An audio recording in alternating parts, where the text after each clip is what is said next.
La fiscal Diana Salazar en la mira de la Judicatura y el Consejo de Participación que intentan cesarla o suspenderla. Jan Topic y Pedro Freile conforman el primer binomio presidencial, mientras la lista de aspirantes se alarga. En Quito, las ambulancias pueden tardar hasta media hora en llegar a una emergencia por el tráfico y la falta de colaboración ciudadana. 11.000 profesionales de la salud serán contratados por el gobierno en sus últimos 6 meses. Amigos, ¿cómo están? Buenas tardes y bienvenidos a Televistazo. El presidente del Consejo de la Judicatura, Wilman Terán, no tuvo quórum en el Pleno para resolver sobre la suspensión de la fiscal general del Estado, Diana Salazar. Estefi, hola. ¿Qué tal, Gaby? Buenas tardes con todos. Ahora es el Consejo de Participación el que convoca a audiencia a la fiscal Salazar. Nos informa Jacqueline Rodas. La noche de este lunes, en el Consejo de la Judicatura, hubo un intento fallido para tratar la posible suspensión de la fiscal general del Estado, Diana Salazar. Wilman Terán convocó al Pleno, pero solo compareció el vocal Fausto Murillo, quien adelantó su desacuerdo con la medida. Faltaron Juan José Morillo y Maribel Barreno, a quienes la fiscal procesará por tráfico de influencias, y Javier Muñoz, quien es investigado por lavado de activos. La sesión no se instaló por falta de quórum, luego de la advertencia pública de la fiscal general. Procesar en delito flagrante. Estarían usurpando las funciones de la Asamblea Nacional y por tanto cometen un delito. Hasta el momento no existe nueva convocatoria para la sesión, pero el Consejo de la Judicatura es solo una de las 3 entidades donde se tramita denuncias en contra de Diana Salazar por un supuesto plagio de su tesis. En la Universidad Central, una comisión revisa el documento y aún no emite su informe. Pese a ello, en el Consejo de Participación la citan para este viernes 2 de junio. En caso de que se incumplan las audiencias públicas, de que no asistan, esto automáticamente se puede generar como una violación a los derechos de participación del ciudadano. Y esto puede determinar responsabilidad, inclusive en destitución, en caso de que tuviésemos Asamblea Nacional. Las 3 denuncias fueron presentadas por un colectivo jurídico del que forma parte la esposa del exdefensor del pueblo, Freddy Carrión, sentenciado por abuso sexual por acción de la fiscal Salazar. Hoy se realizó la audiencia para definir el cómputo de la pena de Jorge Glass, requisito necesario para que obtenga la prelibertad. Sin embargo, la jueza indicó que no puede establecer la fecha en la que cumplirá los 8 años de prisión que pesan en su contra, porque al momento no está en prisión por una medida cautelar provisional. Pero sí se estableció que ha cumplido 5 años y 15 días de privación de libertad y que le faltan 2 años y 11 meses. Glass tiene 5 días para objetar la decisión. Muchísimas gracias. 2 nuevos precandidatos presidenciales hacen pública su postulación.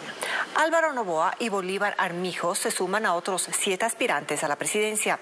Patricio Díaz con el informe. La carrera por la presidencia sigue sumando aspirantes. Ahora, por 6ª vez, el empresario Álvaro Noboa quiere postularse a presidente de la República. Mediante un video en redes sociales hizo el anuncio, sin dar detalles, de la organización política que lo auspiciaría. Para trabajar con ellos, con los ecuatorianos, como presidente de la República de Ecuador. Sin embargo, este martes eliminó ese video de sus cuentas de redes sociales. Hasta la victoria siempre, ecuatoriano. Si confirma su postulación, tendría que competir por el cargo contra su hijo, Daniel Noboa, quien ya anunció su candidatura y tiene el respaldo de 2 movimientos, Pueblo, Igualdad y Democracia, y en las últimas horas, Mover, el antes conocido como Alianza País. Y a la lista de precandidatos también se suma Bolívar Armijos, expresidente del Consejo de Gobiernos Parroquiales CONAGOPARE. Seré candidato a la presidencia de la República del Ecuador en las listas 16, Movimiento Amigo. Este movimiento nacional tendrá sus elecciones primarias el próximo sábado y lo confirma hasta ahora como su precandidato. Jan Topic, que sí tiene ya confirmado el respaldo de una organización política, el Partido Social Cristiano, anunció a su candidato a la vicepresidencia, Pedro Freile, ex candidato a la alcaldía de Quito, y también, en 2021, a la presidencia de la República. Entonces la parte petrolera es importante. Pedro es un perito en la parte petrolera y en la parte jurídica. Necesitamos, para poder financiar el presupuesto del Estado, ver fuentes alternas para esos ingresos. Ahí entra Pedro José Freile.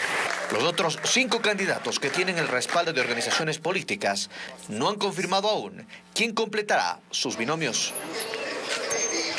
Entre los aspirantes que ya cuentan con el respaldo de una organización política están Otto Sonnenholzner para Suma y Avanza, Eduardo Maruri por Centro Democrático, Fernando Villavicencio por Construye, está también el candidato Yacu Pérez por la alianza entre Democracia Sí, Unidad Popular y el Partido Socialista, Daniel Noboa por Pueblo, Igualdad y Democracia y Mover. Hay otras agrupaciones que aún no se definen, como por ejemplo Pachacutic analiza los nombres de Leonidas Issa y Salvador Quispe. El movimiento Creo, por su parte, espera la respuesta del presidente Guillermo Lasso. En la Revolución Ciudadana, en cambio, suenan los nombres de Luisa González y Andrés Arauz. Tampoco han presentado candidato la Izquierda Democrática, Sociedad Patriótica y el movimiento Reto. El 10 de junio vence el plazo para la presentación de las candidaturas. La demora en la Corte Constitucional en dar viabilidad a los decretos ley remitidos por el Poder Ejecutivo generan críticas. Se sostiene que la Corte está asumiendo un rol de contrapeso político del gobierno que no le corresponde. Ni siquiera el carácter de económico urgente de los decretos ley suscritos por el presidente de la República logran que la Corte Constitucional acelere su tratamiento. Y es que en lugar de analizar lo que deben a criterio de Alberto Acosta Burneo, el alto tribunal se está metiendo en camisa de 11 varas. No es un campo de la Corte analizar la oportunidad del decreto ni su conveniencia, si es que es económicamente atractivo o no, si es lo correcto o es lo incorrecto. Esos son temas que no están en potestad de la Corte porque no es su especialidad. La Corte tiene que revisar su constitucionalidad, no si esto es oportuno o si es la solución adecuada. Un criterio distinto plantea Esteban Ron desde su lectura jurídica. Él sostiene que la Corte Constitucional está haciendo lo que debe, o mejor dicho, lo que le toca. Descarto que la Corte Constitucional esté actuando o generando un rol político en este sentido. Lo que está nuevamente es cuidando el tema de la legitimidad democrática por haberse convertido un órgano contramayoritario en el nuevo contrapeso, ¿sí?, de carácter de representación. No creo que haya una incidencia de carácter político. Pero que la Corte no debe ser contrapeso de nada, apunta Alberto Acosta, porque para eso es que el constituyente determinó que la próxima asamblea pueda revisar el fondo de los decretos ley que se emitan en la administración extraordinaria, que supone una muerte cruzada. La asamblea que se posesione de aquí a 6 meses puede revisar todos los decretos ley que haya hecho el Ejecutivo, puede echarlos de abajo. Entonces, sí existe un control que no es necesario que la Corte Constitucional asuma esa responsabilidad, porque no es su especialidad, no puede meterse en temas técnicos, económicos, como tampoco puede meterse en temas políticos, porque tampoco es un espacio de debate político. En lo que Acosta y Ron coinciden es en el tema de la velocidad. Si hubiera asamblea, una ley económica urgente tendría 1 mes para ser tratada. La Corte recién tendrá una audiencia a los 21 días de haber recibido el decreto ley. Este procedimiento debió haberse fijado antes. De hecho, si es que se está haciendo una audiencia de legitimidad a través de los amicus curiae, a la par la Corte ya tiene que ir formando además su criterio y se puede compensar con los paralelismos para que haya un procedimiento más expedito. Por lo pronto, la demora de la Corte implica que se retrase la ciudadanía en recibir un beneficio de $200 millones en el nuevo cálculo del impuesto a la renta que se propone. La creación de fuerza de tarea para la ejecución de operaciones coordinadas entre militares y policías demanda además recursos del Estado. Las unidades creadas para Esmeraldas y Durán funcionan con nuevos presupuestos. Paul Romero con el informe. La creación de las denominadas fuerzas de tarea conjunta entre militares y policías para operaciones coordinadas de seguridad demanda de un presupuesto adicional del Estado. Desde la semana pasada entró a operar la fuerza de tarea en el Cantón Durán con 500 soldados de élite, armados y equipados para recorrer los lugares más peligrosos de esta ciudad. Para el traslado de los uniformados, la logística, entre otros requerimientos, las Fuerzas Armadas presentaron un presupuesto adicional. En el decreto 730, cuando se declaró amenaza al terrorismo, el numeral 4 determinaba que el Ministerio de Economía ponga recursos, tanto para la capacitación cuanto para los medios que necesitan las unidades especiales que van a continuar. Sí, se necesitan recursos, pero también las Fuerzas Armadas y Policía tienen sus propios recursos. Lo que se hace es sacar personal de un sector hacia otro para poder concentrar la fuerza. El monto no fue revelado.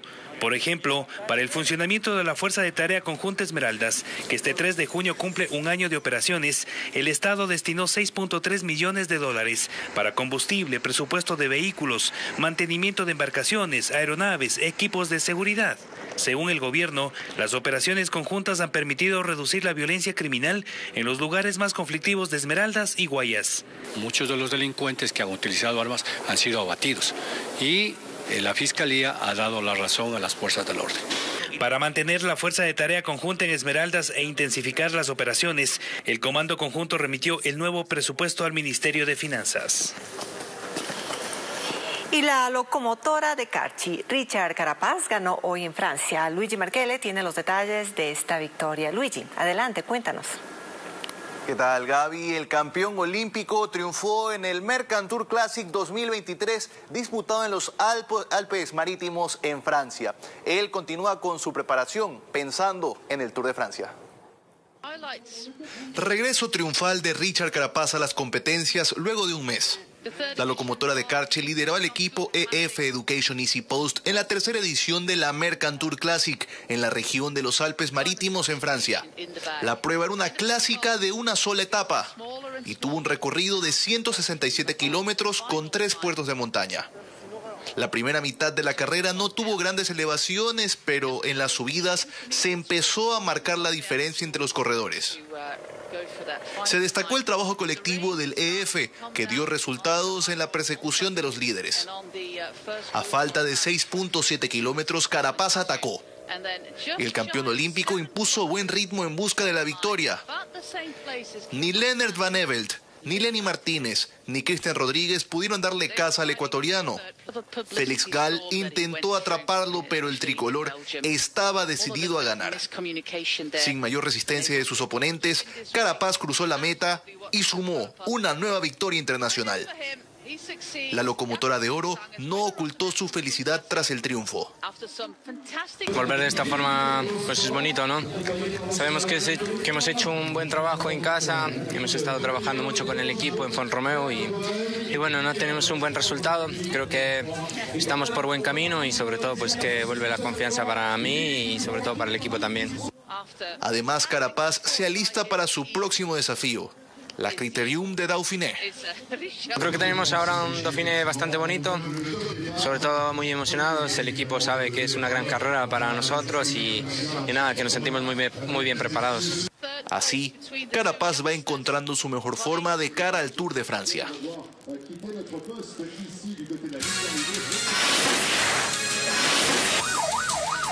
Una pausa y al regresar, la falta de cultura vial afecta a la atención de emergencias. Los paramédicos y bomberos tardan en llegar al lugar.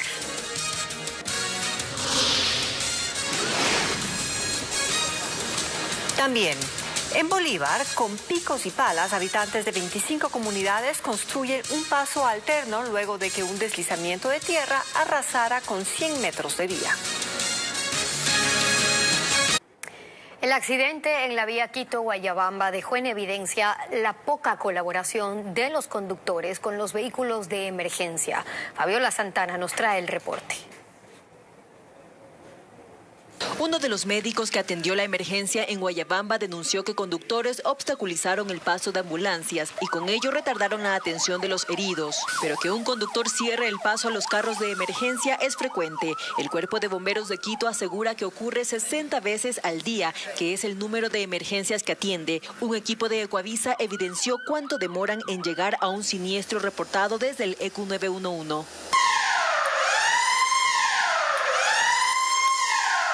A pocas cuadras se topan con la intensidad de la congestión vehicular, pero también taxis y vehículos particulares no les dan paso. Avance con precaución, por favor, avance con precaución, vehículo en emergencia, avance con precaución. En otros casos, los conductores sí despejan la vía, pero la acción no es inmediata. Los paramédicos tardaron 18 minutos en recorrer lo que debían hacerlo en 11. Por estas situaciones han vivido amargas experiencias. Sí, lastimosamente tuvimos un caso de un niño que fue atropellado, ¿no? Lastimosamente falleció aquí en la ambulancia. Los bomberos también han registrado las ocasiones en que sus caminos son bloqueados. Se encuentran hasta con conductores que se aprovechan de la situación. Y obviamente hay vehículos que se ponen detrás de los vehículos de emergencia para avanzar. Yo creo que aquí corresponde a la ciudadanía un poco generar esta cultura de prevención y, como dije anteriormente, manejar un tema de corresponsabilidad. El no ceder el paso de vehículos de emergencia se sanciona con una multa de $67.50 y la reducción de 4.5 puntos en la licencia. Contratar 11.000 nuevos empleados para el sistema público de salud es una de las prioridades del gobierno en lo que resta del año. William Young informa que este personal irá a hospitales, dispensarios y centros médicos. El vicepresidente de la República, Alfredo Borrero, llegó a Guayaquil y fue parte del proceso de vacunación contra la rubiola, sarampión y poliomielitis en una escuela del norte de la ciudad. Allí confirmó que tienen claras las prioridades en materia de salud en los meses que le quedan a este gobierno. Una de ellas es cubrir el déficit de personal para los hospitales. El Ministerio de Salud va a contratar a 11.000 profesionales de la salud, lo cual es importantísimo porque eso va a significar muchísimo más cobertura de toda la ciudadanía. Viene un concurso, el concurso, como usted sabe, tiene un proceso mediante el cual la gente se postula. Esperemos que hasta mediados de agosto ya estemos con los profesionales trabajando. La mayoría de ese personal será destinada a los hospitales de Bahía de Caracas, Manta, Durán y el de Pedernales, que esperan inaugurarlo en pocos días. Borrero mencionó que 6 meses no son suficientes para terminar nuevas obras de infraestructura sanitaria, pero al menos sí les alcanza para empezar proyectos. Iniciar los procesos ya de estudio para 3 hospitales más, que son el Hospital de Alausí, el Hospital de Quinindé y el Hospital República del Ecuador en las Islas Galápagos. Y añadió que en lo que resta del año invertirán $200 millones para repotenciar hospitales del Ministerio de Salud y del Seguro Social en Guayaquil, Durán y San Borondón.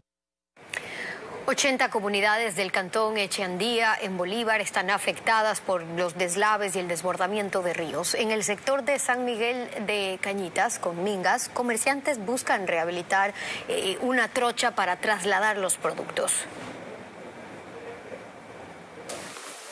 Con picos y palas, pobladores de 25 comunidades realizan un paso alterno para poder trasladarse en motos o caminando, luego de un gran deslizamiento de tierra provocado por las lluvias en el sector de San Miguel de Cañitas, el cual destruyó 100 metros de vía en este sector rural del cantón Echeandía. Segundo Ponce, dirigente del sector, señaló que son 4 días que están incomunicados. Teníamos que organizar con asadón y picos para poder hacer la trocha, pasar a pie y con motitos. Y así pues con la lechecita, los que estamos cerca para poder entregar aquí en esta parte donde entran los carritos. Otras 200 familias de 5 comunidades en el sector La Esperanza también están aisladas. La fuerza del río con el mismo nombre destruyó el único puente que une a estos poblados. Las autoridades en Echeandía ha decretado emergencia vial. El 90% de la zona rural registra daños. Así lo indicó Marco Vizcarra, alcalde de ese cantón. Bueno, en sí las comunidades en Echeandía llegan casi 80 comunidades. Los ríos donde pasan en esas comunidades han ido destruyendo puentes, alcantarillas. Los pobladores rurales piden intervención con maquinaria pesada para habilitar el tránsito vehicular. Mientras tanto, la vía Echeandía-Guanujo continúa restringida a un solo carril en varios tramos. 2 cantones de El Oro resultaron afectados por las lluvias de este lunes. El desbordamiento de una quebrada en Santa Rosa generó caos vehicular. A lo largo de los carros grandes llenan todita las casas de agua. Mira. Llenas de agua. Así quedaron las calles del cantón Arenillas luego del aguacero que cayó la tarde de ayer en esa localidad de la provincia de El Oro. Sector La Avanzada. Esto está pasado en agua. En el sector Las Brisas de la parroquia La Avanzada del cantón Santa Rosa, se produjo el desbordamiento de una quebrada, ocasionando problemas en la circulación vehicular. Terrible el invierno, se vino el fenómeno del Niño. Ahí también una vivienda resultó anegada. Los organismos de socorro realizaron el monitoreo de las inundaciones en barrios como El Cisne, en Arenillas, para constatar las afectaciones.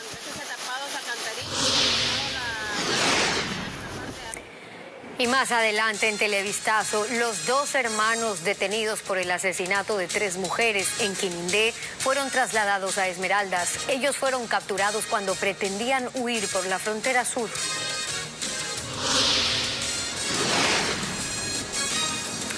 Además, Rusia neutraliza un bombardeo con 8 drones contra Moscú y acusa a Ucrania de perpetrar el ataque.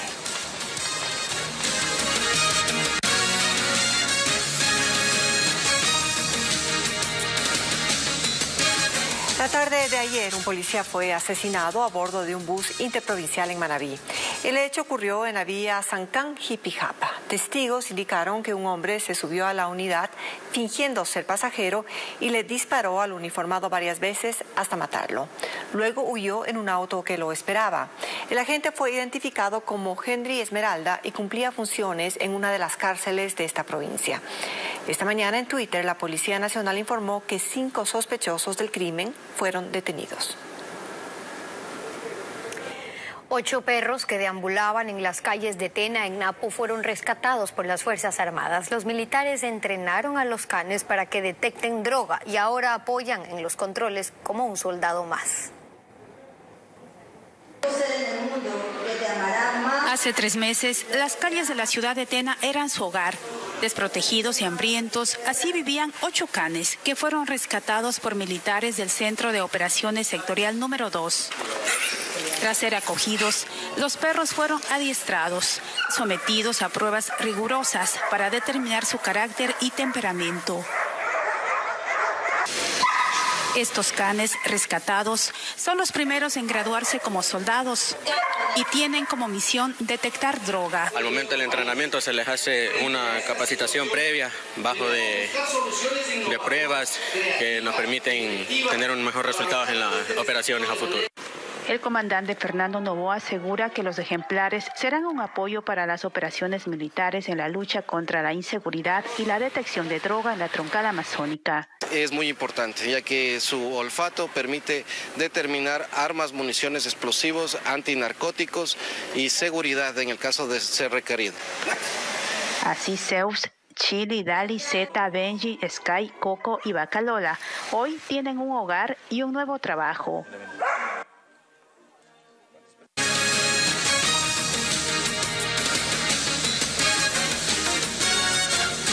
Ecuador logró controlar el brote de gripe aviar, así lo anunció la Organización Mundial de Sanidad Animal. Desde hace 3 meses el país no ha registrado contagios y 6.3 millones de aves han sido vacunadas contra el virus. Melín Ochoa amplía el tema. En Ecuador, la influenza aviar detectada en noviembre del año pasado afectó a más de 1.200.000 aves, entre las que murieron por el virus y las que fueron sacrificadas. Sin embargo, en París, el pasado jueves 25 de mayo, la Organización Mundial de Sanidad Animal, que es el organismo intergubernamental encargado de mejorar la salud animal en el planeta, anunció que el país logró controlar el brote de gripe aviar, pues en 3 meses no se han registrado casos. No obstante, el coordinador de Agrocalidad dice que siguen en alerta para evitar nuevos contagios. Seguir manteniendo nuestros controles, nuestra vigilancia, el sector privado manteniendo la bioseguridad, notificar en el caso de que exista una mortalidad típica de animales para poder nosotros activar nuestros protocolos. El último brote se dio el 28 de febrero en la provincia de Cotopaxi. A la fecha, el Ministerio de Agricultura ha vacunado a 6.3 millones de aves de corral en las 10 provincias que fueron afectadas. La Corporación Nacional, que agrupa a los productores avícolas, dice que el anuncio de la Organización Mundial beneficia las exportaciones de carne de pollo. Solo en el 2022 en Ecuador se produjeron 495.000 toneladas de esta proteína. Nosotros ya nos hemos iniciado en la exportación de carne de pollo hacia el Caribe Y bueno, ahorita con la situación de la influenza aviar que está afectando a países de la región, también proyectamos empezar a exportar. El Ministerio de Agricultura anunció que desde junio la vacunación de más aves se extenderá al resto del país. Moradores de la Magdalena Alta, en el sur de Quito, retuvieron a 3 sospechosos de un asalto, pero al no existir una denuncia ni evidencias, los implicados fueron puestos en libertad. Alex Pila con los detalles. En la Magdalena Alta, en el sur de Quito, los continuos asaltos motivaron a que sus habitantes se organicen. Uno de los vecinos alertó de un asalto y en minutos retuvieron a 3 sospechosos. Les quitaron sus prendas, los bañaron en agua fría y los entregaron a la policía. Vinieron, le quitaron el celular y en esta ocasión solo el celular, con amenazas y cuchillos y tanta cosa. Que en realidad todos los vecinos organizados pues acudimos al llamado y logramos cogerles, obviamente. Según los uniformados, en este caso los presuntos delincuentes fueron puestos en libertad por falta de evidencia. O ninguna arma blanca tampoco, como manifiestan los ciudadanos, al nosotros preguntar a los ciudadanos si es que alguien va a poner la denuncia de esta situación. Lastimosamente no existió ninguna persona que nos colabore en ese sentido. Al día siguiente, taxistas que circulaban por la zona también retuvieron a otra persona. Una mujer lo acusó de robo. Estaba parada con el celular y pasaron en la moto y el de atrás me pasó jalando. En el barrio se reportan 8 denuncias al día por robo. En Santo Domingo de los Áchilas, una unidad educativa fue blanco de un ataque. Una persona arrojó una botella con líquido inflamable y provocó una llamarada, por lo que las clases fueron suspendidas. Las autoridades investigan este hecho que mantiene alarmados a los padres de familia. Una cámara de vigilancia grabó cuando de un vehículo se baja un hombre y enseguida arroja lo que sería una bomba molotov hacia la unidad educativa Héroes de Paquilla, ubicada en Santo Domingo de los Áchilas. Al observar la llamarada, los habitantes alertaron a los bomberos y este lunes las clases fueron suspendidas en este plantel. El ambiente que se vive es que nosotros estamos preocupados por lo que no ha habido las clases y no se sabe a la final cuándo irán a realizarse o se paraliza qué tiempo. No entendemos la situación porque hay estos atentados de esta manera, ¿no? Los padres temen que una situación similar vuelva a ocurrir cuando los niños estén en clases. Estamos todos aterrados, póngase que hubiese sido en estas horas del día y haya ocurrido lo peor. Créanme que no tengo ni palabras, algo fuerte para uno como es padre de familia. Madres como Dexi lamentan que en los alrededores del plantel no haya vigilancia policial, pese a que esta institución forma parte del plan Escuelas Seguras. Y casi no, policías casi no se ve aquí. Lo que sí sería bueno que la policía esté más que todo en la salida, en la entrada de los niños, ya que este incidente parece que es primera vez y no se sabe si se vuelve a repetir. Los directivos de la unidad educativa presentaron una denuncia en la Fiscalía. Las unidades especializadas iniciaron una investigación para dar con el responsable y esclarecer los motivos del ataque, que afectó parte del zinc y el área de juegos de este plantel. 2 hombres fueron detenidos en el cantón Camilo Ponce Enríquez, en Azuay, por estar vinculados al asesinato de 3 jóvenes en Quinindé, Esmeraldas. Ahora la policía continúa con la búsqueda de otros implicados. Hasta el aeropuerto Carlos Concha Torres, ubicado en la parroquia Tachina del cantón Esmeraldas, llegaron 2 de los 4 sospechosos por los femicidios de Nayeli Tapia, Denise Reina y Juliana Macías, jóvenes que fueron halladas sin vida a orillas del río Quinindé el pasado 6 de abril. Los hermanos Zambrano Paz Andrés Marcelo y Zambrano Paz Olger Vinicio fueron capturados en la tarde de este lunes. Justamente estaban avanzando hacia la frontera con Perú para abandonar el país y fueron capturados en la provincia de Azuay, en el cantón Ponce Enríquez. Además, el vehículo en el que se movilizaban fue retenido, el cual sería el mismo en el que se llevaron a las mujeres antes de asesinarlas, según la policía. Estos hombres fueron aprehendidos en el operativo que se ejecutó después de que un juez del cantón Quinindé ordene prisión preventiva, mientras continúan las investigaciones. Los detenidos pertenecen al grupo delincuencial R7, que se dedica a la extorsión, secuestro, robo y asesinato en la provincia de Santo Domingo, aseguró la policía. La hipótesis de que las las fallecidas fueron con estos hombres bajo engaños de brindar un show musical aún prevalece. Hay información de que los llevaron a ese lugar desolado, los habían amaniatado, los habían amarrado y posterior a eso los habían botado en esa fosa que habían elaborado, construido, y posterior los torturan y después les pega un impacto largo del cuello. Los agentes del orden han manifestado que seguirá la búsqueda de los otros 2 implicados en este caso, mientras que la autoridad competente deberá decidir a qué centro de privación de libertad serán trasladados. La artista visual Pamela Suasti presentó su exposición denominada Elemental en Guayaquil. Sobresalieron figuras tejidas con lana o con otros materiales textiles. María Gabriela Carpio con los pormenores de la muestra.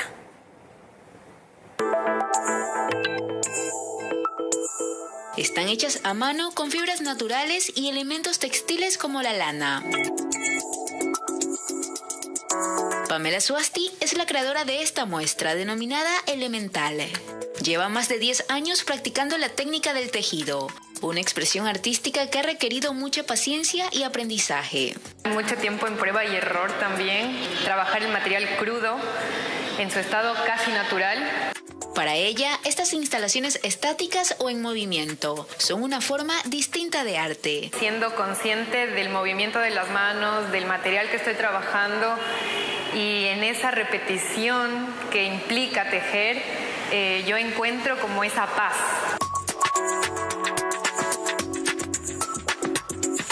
Cada esfera es tejida punto a punto. A simple vista, muchas de sus obras parecen nidos y simulan ser una manifestación innata de la naturaleza. Elemental se presentó en la galería de la Casa del Barrio, en la calle Panamá. Fue la primera muestra de Pamela Suasti en Guayaquil de forma individual.